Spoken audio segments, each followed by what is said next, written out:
They're making the exhausting and dangerous journey up the Himalayan mountains in search of the world's most rare and expensive herb. This is Dolpa, with no roads, few jobs, and reliant on food aid. It's the poorest and least developed region of Nepal. The population here is about to triple, as more than 50,000 people travel along these trails. They've already been walking for 17 days, and for the next 6 weeks they'll be camping on these mountains to harvest Yasha Gamba, a valuable and extraordinary substance known as Himalayan Viagra, the herb of life. Entire villages migrate for the harvest, locking up their homes and leaving the schools deserted. There are 503 students in 19 schools, but still now, no single student in any school. All of the students are going collect Ersakumbo because Ersakumbo is important income source in Dolpo, for Dolpo. So they want to collect Ersakumbo and they earn money. How to earn money? Is it the holidays at the moment, or is this school term? No holidays, because all teachers are waiting for students. When they come back in school, they are waiting. In the rush, many ignore the dangers of altitude sickness. This boy's been carried home after he started coughing up blood. His younger brother died the day before.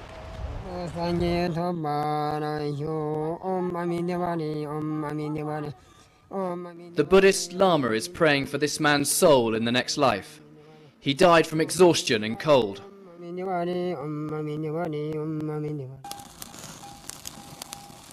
Paljung has come up from the valley with his family. He's making breakfast before setting off for work.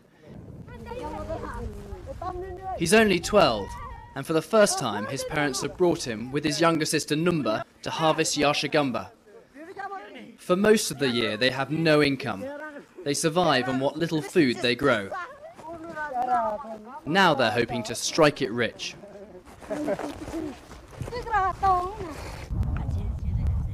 The dead caterpillars lie buried in the soil. All you can see from the surface are tiny brown stalks among the grass.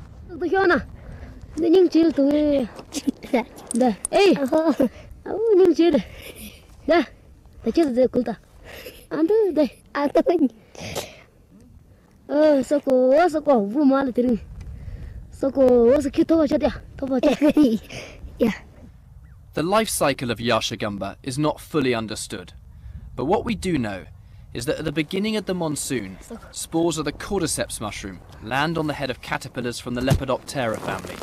The parasite then works its way into the insect's brain, soaking up its energy before killing it.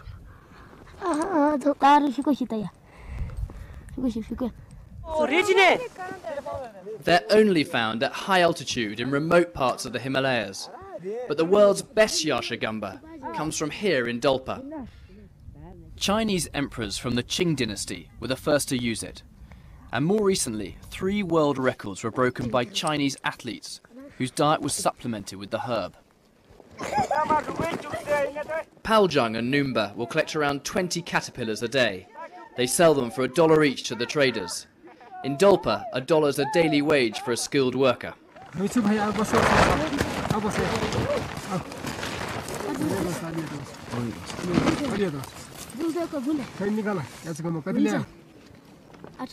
His family hopes to sell 1,000 caterpillars by the end of the season.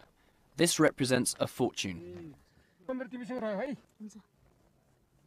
Eventually, each caterpillar will be sold for up to $30. The main markets are China, Singapore and Taiwan. The trade is worth about $2.5 million to Dolpa. The government should make 10% of this in taxes.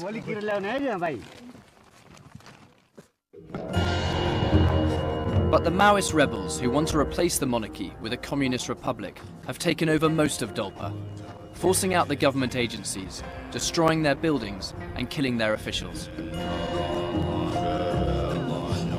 Now they're taking the Yasha Gamba tax for themselves, starving the government of its income. This is Nepal's main Yasha Gamba exporter. He's come back home to Dolpa for the harvest. His business has been damaged by the Maoists.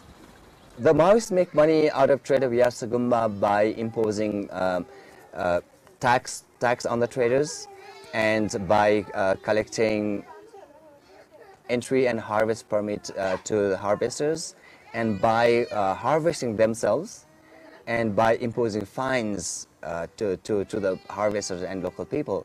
And in last year's case, they made a huge amount of money by looting around 200 kgs of Yashagumba. With so many people on the mountain, the local Dolpali are furious that people from outside this area have come to harvest their Yashagumba. With the government forced out, the Maoists are in charge. So the locals want the Maoists to send the others back.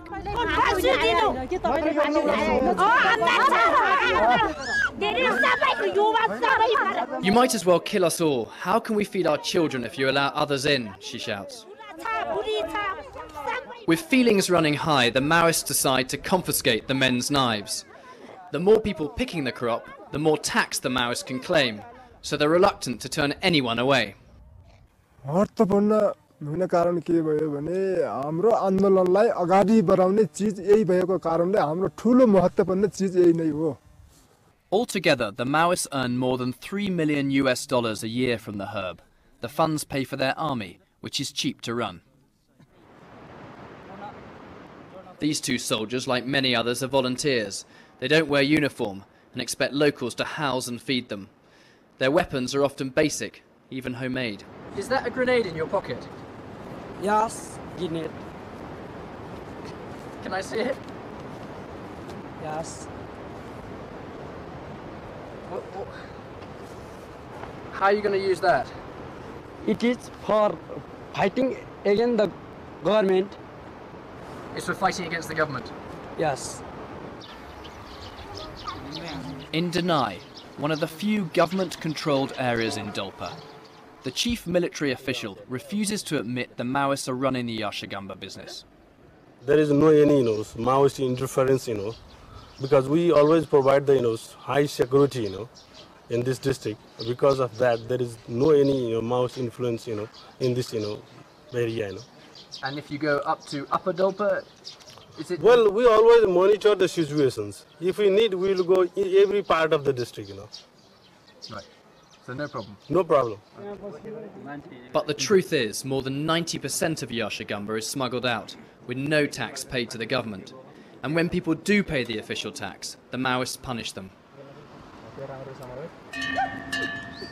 One trader told me his donkeys were kidnapped. They were carrying his crop worth $1 million. 20 बाटोबाट खच्चरमा ल्याउने क्रममा मेरो आफ्नो 11 वटा खच्चर थियो. त्यही खच्चरमा ल्याउने क्रममा खच्चर सहित पनि माओवाद लियो, तर मेरो श्रीमतीलाई चाहिँ परिवारलाई केही पनि अमानवीय क्षति केही पनि गरेन.